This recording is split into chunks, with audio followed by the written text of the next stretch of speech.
So you mentioned, if I went back to your recordings from 30 years ago, mid-80s, do you think I would find you saying God needs it as clearly? Yeah. I would find it like that. In fact, I remember one class, it was in the 80s, maybe even earlier, where there was this very intelligent woman, and that whole summer was a real challenge. She was good. She asked all the right questions, and she really forced me to dig deeper and come up with something every day, something new, and we got into this whole discussion about chukim. And I think that was the first time that I was able to word it this way. If you ask the Eibishter why he wants you to separate meat and milk, what will he say? He will say, I don't know. That got their attention. The Eibishter doesn't know. There's something he doesn't know. He knows everything. He knows everything there is to know. There is nothing to know about a chayk. There is no reason. So if he doesn't know the reason, he's not missing anything, because there is no reason.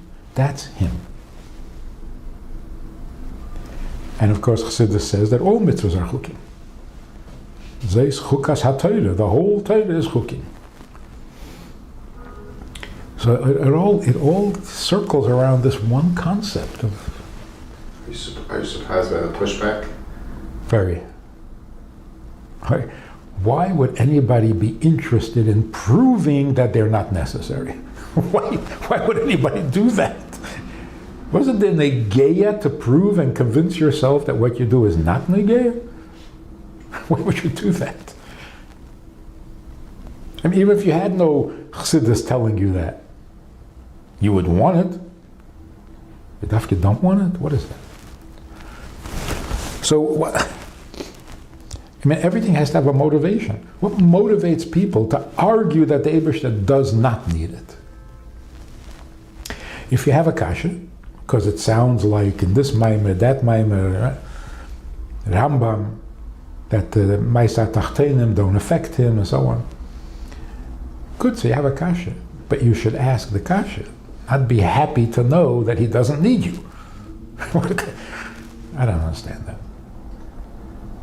Well, I keep on hearing again, you're limiting him.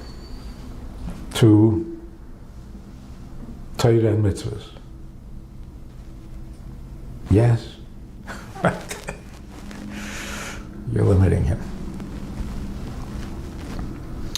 Well, why do you think that? Why do you think that was created? Like what? Look, everything we say is limiting.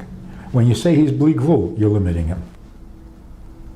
You're saying he's ein safe, you're limiting him. You're saying he's kadesh v'neira, oyen v'neira, you're limiting him.